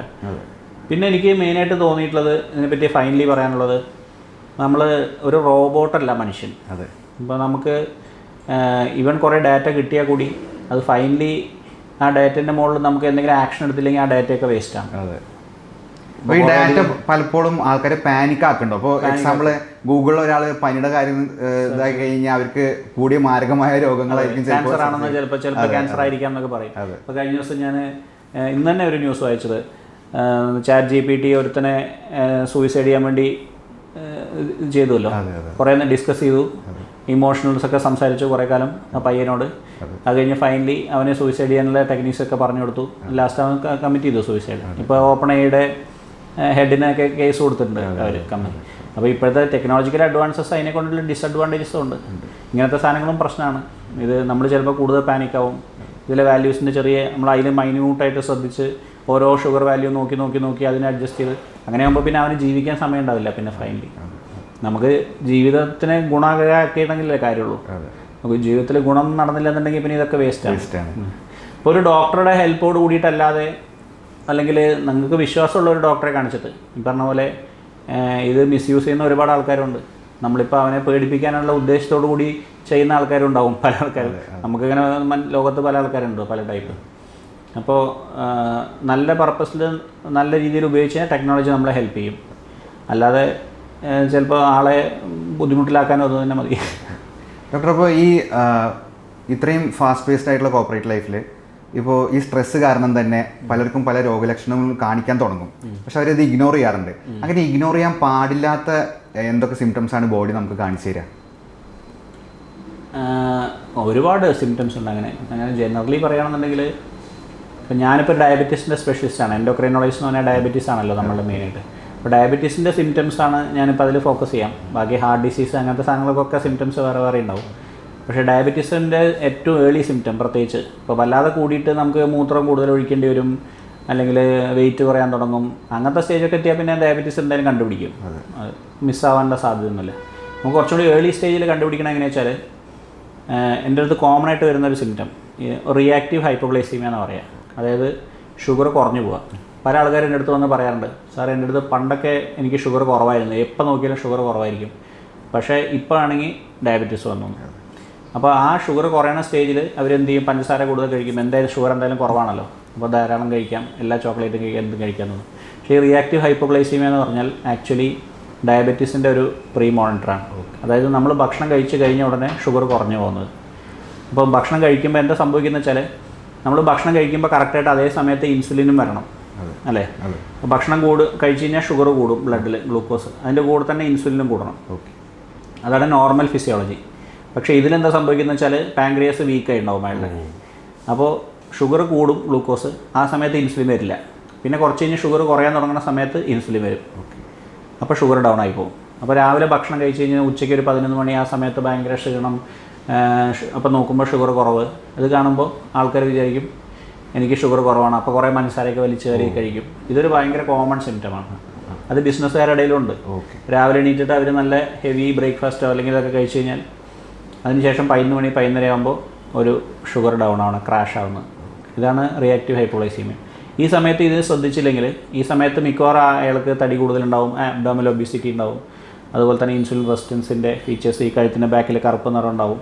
ഇങ്ങനത്തെ സിംറ്റംസ് ഒക്കെ അയാൾക്ക് ഉണ്ടാവും. ആ സമയത്ത് നമ്മളതിനെ ഫോക്കസ് ചെയ്ത് ഡയബറ്റീസ് കൺട്രോൾ ചെയ്ത് ലൈഫ് സ്റ്റൈലൊക്കെ ചേഞ്ച് ചെയ്ത്, ഡയബറ്റീസ് ആയി ഉണ്ടാവില്ല പക്ഷേ ലൈഫ് സ്റ്റൈൽ ഇമ്പ്രൂവ് ചെയ്ത് കഴിഞ്ഞാൽ ഡയബറ്റീസ് വരാതെ നോക്കാം. അപ്പോൾ ഇതാണ് ഒരു കോമൺ ആയിട്ടുള്ള സിംറ്റം ഞാൻ കണ്ടില്ല. പക്ഷേ ഈ ആൾക്കാർക്ക് തെറ്റിദ്ധാരണ കാരണം ആൾക്കാർ പലരും ഈ ഒരു സിംറ്റത്തിനെ അവഗണിച്ചിട്ട് കുറേ നമുക്ക് ആക്ഷൻ എടുക്കാൻ പറ്റുന്ന സമയം കുറേ മിസ്സായിട്ടുണ്ടാവും കുറേ ആൾക്കാർ. ഡോക്ടർ, അപ്പോൾ ഈ തരത്തിലുള്ള രോഗങ്ങൾ വരുമ്പോൾ അല്ലെങ്കിൽ ഹോർമോണൽ ചേഞ്ചസ് ബോഡിയിൽ ഉണ്ടാകുമ്പോൾ, ബോഡി അതിൻ്റെ സയൻസ് കാണിക്കുമ്പോൾ, അത് എത്രത്തോളം ഒരാളുടെ ഡിസിഷൻ മേക്കിംഗ് പവർ, അവരുടെ പ്രൊഡക്ടിവിറ്റീനൊക്കെ ബാധിക്കും ആ സാധനം? ഇതൊരു ഭയങ്കര ഇമ്പോർട്ടൻറ്റ് ക്വസ്റ്റ്യൻ ആണ്. കാരണം പല ആൾക്കാർക്കും നമ്മൾ ഈ ഷുഗർ ക്രാഷ് ചെയ്യുന്ന ടൈമിലാണ് അവർക്ക് എന്തെങ്കിലും ഇമ്പോർട്ടൻറ്റ് ഡിസിഷൻ എടുക്കേണ്ടി വരുന്നത് വെച്ചാൽ അതിൽ പ്രശ്നം വരാനുള്ള സാധ്യതയുണ്ട്. പിന്നെ അത് കഴിഞ്ഞ ഒരു ഇറിറ്റബിലിറ്റി. അപ്പോൾ നമ്മൾ ചിലപ്പോൾ നമ്മുടെ സ്റ്റാഫിനോട് ചൂടാവും, അല്ലെങ്കിൽ നമ്മുടെ ക്ലയൻസിനോട് ചൂടാവും. അത് ഇറിറ്റബിലിറ്റി കാരണമാണ് ആ സമയത്ത്. പിന്നെ സ്ട്രെസ്സ്, അതൊരു പ്രശ്നമാണ്. സ്ട്രെസ്സ് വരുമ്പോൾ ഭക്ഷണം കൂടുതൽ കഴിക്കേണ്ടി വരുന്നത് ആ സമയത്തും അതൊക്കെ ഇറിറ്റബിലിറ്റിയുടെ ലക്ഷണമാണ്. അതവരുടെ ബിസിനസ്സിനെയും ബാധിക്കും, പ്രൊഡക്ടിവിറ്റിനെയും ബാധിക്കും. ഇപ്പോൾ രാത്രി ഉറങ്ങാതിരുന്ന് വർക്ക് ചെയ്യണത് നേരത്തെ നമ്മൾ സംസാരിച്ചല്ലോ, അത് പ്രൊഡക്ടിവിറ്റിയുടെ ലക്ഷണമല്ല. അയാൾക്ക് ടൈം മാനേജ്മെൻറ്റ് ശരിക്ക് കിട്ടില്ല, ചെയ്യാൻ പറ്റില്ല എന്നുള്ളതിൻ്റെ ലക്ഷണം. അപ്പോൾ പ്രോപ്പറായിട്ട് ടൈം മാനേജ് ചെയ്യാൻ അയാൾ അപ്പോൾ ഒരു ഹെൽപ്പ് നേടുക വേണ്ടത്, ഒരു പ്രൊഫഷണലിനെ കണ്ട്. ഈവൻ തെറാപ്പി, എനിക്ക് തോന്നുന്നത് ഒരാഴ്ചയിൽ ഒരു ദിവസം തെറാപ്പിക്ക് പോണത് ഭയങ്കര സ്ട്രെസ്സുള്ള ബിസിനസ്സുകാർക്കൊക്കെ വളരെ നല്ലൊരു സംഭവമാണ്. വേറൊരാളുടെ ഇരുന്ന് നമ്മൾ 1 മണിക്കൂർ സംസാരിക്കുന്നതാണ് ഈ തെറാപ്പി എന്ന് പറയുന്നത്. അതെ, ഓപ്പൺ അപ്പ് ചെയ്യുക. ആ സമയത്ത് നമുക്ക് സൊല്യൂഷൻസ് ഒന്നും അയാൾ പറഞ്ഞു തരില്ല. ഈ തെറാപ്പിസ്റ്റിൻ്റെ ജോലി നിങ്ങൾക്ക് സൊല്യൂഷൻ പറഞ്ഞു തരില്ല എന്നല്ല, സൊല്യൂഷനൊക്കെ നിങ്ങളുടെ കയ്യിൽ തന്നെയുണ്ട്. അത് പക്ഷേ ഒരാളോട് ഈ പ്രോബ്ലംസ് ഓപ്പണായിട്ട് പറയുമ്പോഴായിരിക്കും അയാൾക്ക് സൊല്യൂഷൻസ് ക്ലിയർ ആയി വരും. അപ്പോൾ അതൊക്കെ ഇതിൻ്റെ ഭാഗമാണ്. അപ്പോൾ പ്രൊഡക്ടിവിറ്റി ഇമ്പ്രൂവ് ചെയ്യാനുള്ള ടെക്നിക്സ് നമ്മൾ നോക്കണം. ഭയങ്കര കോസ്റ്റ്ലി ആയിട്ടുള്ള കുറേ സാധനങ്ങൾ ചെയ്തിട്ടൊന്നും കാര്യമില്ല. ഞാൻ പറഞ്ഞില്ലേ, ഇത് പലരും ഓഫർ ചെയ്യുന്നത് ഭയങ്കര കോസ്റ്റ്ലി ആയിട്ടുള്ള റിട്രീറ്റ്, എവിടെയെങ്കിലും പോയി കുറേ യോഗ, ഹിമാലയത്തിൽ പോയി ഇരുന്ന് യോഗ ചെയ്യുക, അങ്ങനെ കൊല്ലത്തിലൊരിക്കൽ 2 ആഴ്ച യോഗ ചെയ്തിട്ട് അവരുടെ ഒന്നും മാറാൻ പോകില്ല. അത് കഴിഞ്ഞ് തിരിച്ച് അവൻ അതേ ഇതിലേക്ക് തന്നെയല്ലേ വരണത്. അപ്പോൾ കൺസിസ്റ്റൻ്റ് ആയിട്ട് നമ്മൾ അതിനേക്കാളും നല്ലത് കൺസിസ്റ്റൻ്റ് ആയിട്ട് ഒരു തെറാപ്പിസ്റ്റിനെ കണ്ടു കഴിഞ്ഞാൽ, ക്വാളിഫൈഡ് ആയിട്ടുള്ള തെറാപ്പിസ്റ്റാണ്, ആഴ്ചയിൽ ഒരിക്കലോ 2 ആഴ്ച കൂടുമ്പോഴോ ഒക്കെ ഒരു ഓപ്പൺ അപ്പ് ചെയ്യാൻ പറ്റുന്ന ഒരാൾ. ഇപ്പോൾ ആരും ഇല്ലാന്നുണ്ടെങ്കിൽ സ്വന്തം വൈഫിനോട് പൈസ ചിലവില്ലാത്ത പരിപാടി, എന്നാൽ പിന്നെ അവരുടെ റിലേഷൻഷിപ്പും കുറച്ചുകൂടി സ്ട്രോങ് ആവും. അവരെ തന്നെ ഉപയോഗിക്കാം, വൈഫിനോട് തന്നെ തെറാപ്പിസ്റ്റായിട്ട് യൂസ് ചെയ്യാം. ഈ വൈഫിനോട് പറയാൻ പറ്റാത്ത കാര്യങ്ങളാണെന്നുണ്ടെങ്കിൽ നമുക്ക് ശരിക്കും ക്വാളിഫൈഡ് തെറാപ്പിസ്റ്റിൻ്റെ അടുത്തും പോവാം. അതൊക്കെ ഒരു വഴികളാണ്. പിന്നെ നമ്മൾ പറഞ്ഞത് പ്രൊഡക്ടിവിറ്റിയുടെ കാര്യം. അത് സ്ലീപ്പിൻ്റെ കാര്യം അതാണ് ലാസ്റ്റത്തെ ഒരു സാധനം. സ്ലീപ്പിൻ്റെ ഹൈജീൻ മെയിൻറ്റെയിൻ ചെയ്താൽ തന്നെ നമ്മൾ കുറച്ചും കൂടി നല്ല പ്രൊഡക്റ്റീവ് ആവും. പിന്നെ വേറൊരു കാര്യം ഞാൻ പ്രധാനപ്പെട്ട പറയാൻ വന്നത് ലേഡീസിൻ്റെ കാര്യമാണ്. ലേഡീസ് പലരും ഓൺടർപ്രണേഴ്സ് പീരീഡ്സ് സ്റ്റോപ്പ് ആവുന്ന ഒരു ടൈമിലായിരിക്കും അവരുടെ പീക്ക് ടൈമായി ഉണ്ടാവുക. 45 വയസ്സ് 50 വയസ്സ് ആ ടൈമിൽ അവരുടെ കരിയറിൻ്റെ പീക്ക് ടൈമിലായിരിക്കും അവർ ബിസിനസ്സിലും ഇതിലൊക്കെ. ആ സമയത്ത് വരുന്ന ഹോർമോണൽ ഫ്ലക്ച്വേഷൻസ് അവരെ നല്ലോണം ബാധിക്കും. ഹോട്ട് ഫ്ലാഷസ്, എൻ്റെ അടുത്ത് പല പേഷ്യൻസും വന്നിട്ടുണ്ട്. ഈ പീരീഡ്സ് നിൽക്കുന്ന ടൈമിൽ അവരതാണെന്ന് മനസ്സിലാവില്ല. ഹോട്ട് ഫ്ലാഷൻസ് പിന്നെയും കുറച്ച് പേർക്ക് അറിയും, പക്ഷേ ആ സമയത്ത് എന്തുകൊണ്ടാണ് ഞാൻ ദേഷ്യപ്പെടുന്നതെന്ന് അറിയില്ല. കുറേ പേര് ഹസ്ബൻഡുമായിട്ടും കുറേ ദേഷ്യപ്പെടും, കുറേ സ്റ്റാഫിനായിട്ട് ദേഷ്യപ്പെടും. പക്ഷേ ഞാൻ വളരെ ചെറിയ ഹോർമോണൽ ട്രീറ്റ്മെൻറ്റ് കൊണ്ട് അവർക്ക് ഭയങ്കര ഇമ്പ്രൂവ്മെൻറ്റാണ്. അതോടുകൂടി അവർ പറയും അവർക്ക് ചിലപ്പോൾ മൈഗ്രെയിനൊക്കെ ഉണ്ടെങ്കിൽ ഈ ശരിക്കും പറഞ്ഞാൽ ഈ ഹോർമോൺ ട്രീറ്റ്മെൻറ്റ് കുറച്ചൊരു റിസ്ക്കിയാണ്. പക്ഷേ മൈഗ്രെയിൻ വന്നാൽ എനിക്ക് തലവേദന വരും, അതിന് ഞാൻ വേറെ ട്രീറ്റ്മെൻറ്റ് എടുത്തോളാം, പക്ഷേ എനിക്ക് ഈ ഹോർമോൺ ട്രീറ്റ്മെൻറ്റ് സ്റ്റോപ്പ് ചെയ്യേണ്ടെന്ന് അവർ പറയും. കാരണം അവരുടെ ലൈഫിന് ചിലപ്പോൾ ചേഞ്ച് ആയി പോകും. പല ആൾക്കാർക്കും ഹോർമോൺ ട്രീറ്റ്മെൻറ്റ് ചെയ്താൽ വളരെ സേഫാണ് ആക്ച്വലി. ഹോർമോൺ ട്രീറ്റ്മെൻറ്റ് അങ്ങനെ ഭയങ്കരമായിട്ട് പേടിക്കേണ്ട സാധനമൊന്നുമില്ല. ചില കോൺട്രാ ഇൻഡിക്കേഷൻസ് ഉണ്ട്, ചില ക്യാൻസേഴ്സ് അങ്ങനത്തെയൊക്കെ ഉണ്ടെങ്കിൽ നമുക്ക് ഉപയോഗിക്കാൻ പറ്റില്ല. അതല്ലാത്ത കേസിലൊക്കെ ഹോർമോൺ ട്രീറ്റ്മെൻറ്റ് ചെയ്താൽ ഈ ലേഡീസിന് വളരെ പ്രൊഡക്റ്റീവായിട്ട് അവർക്ക് ആ ഏജ് ആ ഒരു ക്രൈസിസ് ഏജ് പറഞ്ഞാൽ ഒരു 55 വയസ്സ് വരെയൊക്കെ ഉള്ളൂ. 55 വയസ്സ് കഴിഞ്ഞാൽ പിന്നെ പ്രശ്നങ്ങളൊന്നുമില്ല. നമ്മളിപ്പോൾ വർക്ക് കൾച്ചർ ഉണ്ടാവില്ല ഓരോ ഓർഗനൈസേഷൻ്റെ, മറ്റേ വർക്കിംഗ് അവേഴ്സ് കൂടുതലുള്ള സ്ഥലങ്ങളുണ്ടാവും. അതേപോലെ തന്നെ സ്ട്രെസ്സ് കൂടുതൽ എംപ്ലോയീസിന് വരുന്ന സ്ഥലങ്ങളുണ്ടാവും. മെയിനായിട്ട് HR ഫീൽഡാണ് അതൊക്കെ ഹാൻഡിൽ ചെയ്യുക. അവരെ എന്തൊക്കെ സാധനങ്ങൾ അത് കോപ്പ് ചെയ്യാൻ പറ്റും. അപ്പോൾ നമ്മൾ ആസ് എൻ ഓർഗനൈസേഷൻ നമ്മൾ ടോട്ടലി എടുക്കുകയാണെങ്കിൽ എംപ്ലോയറും എംപ്ലോയിയും ശ്രദ്ധിക്കേണ്ട കാര്യങ്ങൾ എന്തൊക്കെയാണ്? ഒരു എംപ്ലോയറിന് അവരുടെ വർക്ക് കൾച്ചർ ബെറ്റർ ആക്കാൻ വേണ്ടിയിട്ട് ആ ഓർഗനൈസേഷനിൽ എന്തൊക്കെ കാര്യങ്ങൾ ഇംപ്ലിമെൻറ്റ് ചെയ്യാൻ പറ്റും? അത് കുറേ കാര്യങ്ങൾ, അതൊരു വലിയൊരു ടോപ്പിക് തന്നെയാണല്ലോ, സെപ്പറേറ്റ് ഒരു ടോപ്പിക്കാണ്. ഡോക്ടർ എന്നുള്ള നിലയ്ക്ക് എനിക്ക് വല്ലാതെ അതിനെ പറ്റിയിട്ട് അറിയില്ല. ഒന്നാമത് ഞാൻ എൻ്റെ ഓർഗനൈസേഷൻ തന്നെ വളരെ ചെറിയൊരു സെറ്റപ്പാണ്. അപ്പോൾ അതിലൊക്കെ ഒരു 4-5 എംപ്ലോയീസേ ഉള്ളൂ. ഞാൻ വലിയ ഹോസ്പിറ്റൽ ലെവലിലുള്ള ഇതൊന്നും നടത്തിയിട്ടൊന്നുമില്ല. ഇപ്പോൾ വലിയ ഓർഗനൈസേഷൻ നടത്തുമ്പോൾ അതിൻ്റേതായ വർക്ക് കൾച്ചർ ഇംപ്ലിമെൻ്റ് ചെയ്യലും അതൊക്കെ നമ്മൾ ചെയ്യേണ്ടി വരും ആസ് എ കോർപ്പറേറ്റ്. എനിക്ക് തോന്നിയിട്ടുള്ളത് എറ്റിക്വറ്റ്സ് പഠിപ്പിക്കലും ഇതിനൊക്കെ വേണ്ടി കുറച്ച് പൈസ ചിലവാക്കണതിൽ നമ്മൾ വല്ലാതെ പിശുക്ക് കാണിക്കരുത്. എംപ്ലോയർ മടി കാണിക്കരുത്. സോഫ്റ്റ് സ്കിൽസാണ് ഇന്നത്തെ കാലത്ത് ഏതൊരു എംപ്ലോയിക്കും വേണ്ടത്. അപ്പോൾ സോഫ്റ്റ് സ്കിൽ ഇമ്പ്രൂവ് ചെയ്യാൻ ഒരാൾ കുറച്ച് എംപ്ലോയർ കാശ് മുടക്കിയാലും അത് അയാൾ പിന്നീട് എംപ്ലോയി നമുക്ക് നേടിത്തരുന്നതാണ് എനിക്ക് തോന്നുന്നത്. അപ്പോൾ പല സ്ഥലത്ത് ഇപ്പോൾ ഞാൻ എൻ്റെ സ്റ്റാഫിന് തന്നെ നമ്മുടെ പാർട്ട്നേഴ്സിനോട് സംസാരിച്ചിട്ട് ഒരു ട്രെയിനിങ് കൊടുത്തിട്ടുണ്ടായിരുന്നു. നമ്മുടെ BNAയിലുള്ള ഒരു മെമ്പർ തന്നെയാണ് ആ ട്രെയിനിങ് കൊടുത്തത്. ട്രെയിനിങ് കൊടുത്തതിന് ശേഷം അവരൊക്കെ വളരെ പ്രൊഫഷണലാണ്, വളരെ കോട്ടും അതൊക്കെ ആയിട്ട് മറ്റേത് അവർക്ക് തോന്നിയ പോലത്തെ ഡ്രസ്സ് ഇട്ട് വരിക അങ്ങനത്തെയൊക്കെ. അതൊരു നല്ല ഒരു ഇതല്ലല്ലോ. വർക്ക് കൾച്ചർ ഇമ്പ്രൂവ് ചെയ്തതിന് ശേഷം നമ്മൾ കുറേ കാര്യങ്ങൾ അവർ പറഞ്ഞ കാര്യങ്ങളൊക്കെ ഇംപ്ലിമെൻറ്റ് ചെയ്തു. ഇവർക്ക് കൊടുക്കുന്ന ഇൻസെൻറ്റീവിൻ്റെ കാര്യത്തിലാണെങ്കിലും ശരി, അതുപോലെ അവരെ മോട്ടിവേറ്റ് ചെയ്യുന്ന കാര്യത്തിലാണെങ്കിലും ശരി, വളരെ ചെറിയൊരു സംഭവമാണ് നമ്മൾ. പക്ഷേ ഇപ്പോൾ എനിക്ക് തോന്നുന്നത് കൂടുതൽ ഞാൻ കാണുന്ന ഓരോ ബിസിനസ് വലിയ ഇപ്പോൾ നമ്മുടെ മെമ്പറാണ് ഒരു ഫാമിലി വെഡ്ഡിങ് സെൻറ്റർ, നമ്മുടെ മെമ്പറാണ് BNA മെമ്പർ. അവർ ഇമോഷണൽ ട്രെയിനിങ്ങിനുള്ള ഇത് കൊടുക്കുന്നുണ്ട്, അതുപോലെ കോച്ചിങ് ക്ലാസ് നടത്തുന്നുണ്ട്. അവരുടെയിലും ഇതുപോലെ എംപ്ലോയി ട്രെയിനിങ് നടത്തി ഒരു പ്രാവശ്യം. അപ്പോൾ അങ്ങനത്തെ കാര്യങ്ങളൊക്കെ ചെയ്ത് കഴിഞ്ഞാൽ പിന്നെ കുറച്ച് നേരം എക്സസൈസിന് ഇവർക്ക് ടൈം കൊടുക്കണം എന്ന് എനിക്കൊരു സജഷൻ പറയാനുള്ളത്. ഒരു കണ്ടിന്യൂസ് വർക്ക് ചെയ്യുന്ന ആൾക്കാരാണെങ്കിൽ ഒരു 2 hours കഴിയുമ്പോൾ അറ്റ്ലീസ്റ്റ് ഒരു 15 minutes അവർക്ക് അതിന് വേണ്ടിയിട്ടും നല്ല വലിയ സെൻറ്ററൊക്കെ ആണെങ്കിൽ ഇപ്പോൾ ഹോസ്പിറ്റലിൽ ഞാനൊരു സജഷൻ കൊടുത്തിട്ടുണ്ട്, നടക്കുമെന്നറിയില്ല. ഒരു ഫ്ലോറിൽ നമ്മൾ ട്രെഡ്മില്ലോ അങ്ങനത്തെ കാര്യങ്ങളൊക്കെ വാങ്ങി വെച്ചിട്ട് അവർക്ക് ഇടയിൽ കൂടെ പോയി ഒരു 15 minute വർക്കൗട്ട് ചെയ്യാനുള്ള സ്ഥലം. പ്രത്യേകിച്ച് ഡോക്ടേഴ്സ് അധികവും വർക്കൗട്ടൊന്നും ഇല്ലാതെ ഇങ്ങനെ ഇരിക്കണം. അപ്പോൾ അവരുടെ പ്രൊഡക്ടിവിറ്റി വല്ലാതെ കൂടും. ആക്ച്വലി നമ്മളൊരു 15 minute വർക്കൗട്ട് ചെയ്ത് വന്നു കഴിഞ്ഞാൽ, അല്ലെങ്കിൽ എക്സസൈസ് സ്നാക്കിംഗ് എന്നാണ് പറയുക അതിന്. നമ്മൾ ഈ സ്നാക്സ് കഴിക്കുന്നതിന് പകരം ഒരു 15 minute എക്സസൈസ് ചെയ്യാം. അത് ഈ ഭക്ഷണത്തിൻ്റെ ഇടയിൽ നമ്മുടെ വർക്കിനിടയ്ക്ക് പ്രൊഡക്ടിവിറ്റി കൂട്ടാനുള്ള നല്ലൊരു ടെക്നിക്കാണ്. അപ്പോൾ ഡോക്ടർ, ഇതിപ്പോൾ നമ്മൾ വർക്ക് കൾച്ചറിൻ്റെ കാര്യം പറഞ്ഞു. അപ്പോൾ അതിൻ്റെ സമ്മറി എന്ന് പറഞ്ഞു കഴിഞ്ഞാൽ എംപ്ലോയർ അവരുടെ അസറ്റാണ് അവരുടെ എംപ്ലോയീസ് എന്ന് പറഞ്ഞു കഴിഞ്ഞാൽ. അവർ ട്രെയിനിങ്ങിൽ നമ്മൾ എത്രത്തോളം നമ്മൾ ഇൻവെസ്റ്റ് ചെയ്യണോ അത് നമുക്ക് റീകൂപ്പ് ചെയ്യാൻ പറ്റും. അവരുടെ പ്രൊഡക്ടിവിറ്റി കൂട്ടി കഴിഞ്ഞാൽ ആ ഓപ്പർച്യൂണിറ്റി എംപ്ലോയീസ് യൂസ് ചെയ്തിട്ട് അവരുടെ സ്കിൽസ് കൂട്ടുക എന്നുള്ളതാണ് അവർ ശ്രദ്ധിക്കേണ്ട കാര്യം. പിന്നെ എംപ്ലോയർ ഒരു റോൾ മോഡലായിട്ട് പ്രവർത്തിക്കുക. അതെ, എംപ്ലോയർ അവരെ കാണുമ്പോൾ ചിരിച്ചാലേ അവരെ കസ്റ്റമറിനോട് ചിരിക്കുള്ളൂ. അപ്പോൾ എംപ്ലോയർ നന്നായിട്ട് എംപ്ലോയീസിനെ ട്രീറ്റ് ചെയ്താൽ എംപ്ലോയീസ് അവരുടെ കസ്റ്റമേഴ്സിനെ നന്നായിട്ട് ട്രീറ്റ് ചെയ്യും. എല്ലാവരും പറയുന്നത് പക്ഷെ എനിക്ക് തോന്നുന്നത് അവർ ഹെൽത്തി ആയിട്ടിരിക്കാൻ ശ്രമിക്കുക എപ്പോഴും. അവരൊരു റോൾ മോഡൽ കാണിച്ചു കൊടുക്കുക, ഞാൻ ഹെൽത്തി ആയിട്ടിരിക്കേണ്ടത്, ഞാൻ നല്ല ഹെൽത്തി ഫുഡാണ് കഴിക്കുന്നത്. അപ്പോൾ അവരുടെ ആക്സസിബിലിറ്റി അതേപോലെ തന്നെ. അപ്പോൾ നമ്മൾ അൺഹെൽത്തി ആയിട്ടുള്ള സാധനങ്ങളൊക്കെ ആക്സസിബിൾ ആയിട്ട് വെച്ച് ഏരിയാസിൽ വെക്കാതെ അതിനൊക്കെ നമുക്ക് ചേഞ്ച് ചെയ്യാൻ നമ്മുടെ സറൗണ്ടിങ്സ് മാറ്റിയിട്ട് നമുക്കതൊക്കെ ഹെൽത്തി ആക്കാനുള്ള അത് നമ്മൾ എങ്ങനെ ചെയ്യണമെന്ന് നമ്മൾ കാണിച്ചു കൊടുത്തു കഴിഞ്ഞാൽ നമ്മുടെ എംപ്ലോയീസും ചിലപ്പോൾ അത് കണ്ടിട്ട് അതുപോലെ ചെയ്യാൻ തുടങ്ങും. ഡോക്ടർ, നമ്മൾ എത്ര ശ്രദ്ധിച്ചു കഴിഞ്ഞാലും വരുന്ന അസുഖങ്ങളും ഉണ്ട്. ഇപ്പോൾ ഡോക്ടർ ഒരു കണ്ടന്റ് ഞാൻ ഇതേപോലെ തന്നെ കണ്ടിട്ടുണ്ടായിരുന്നു. നമ്മുടെ ഈ അടുത്താണ് മമ്മൂട്ടി അമേരിക്കയിൽ പോയിട്ട് ചികിത്സ കഴിഞ്ഞിട്ട് തിരിച്ചെത്തിയത്.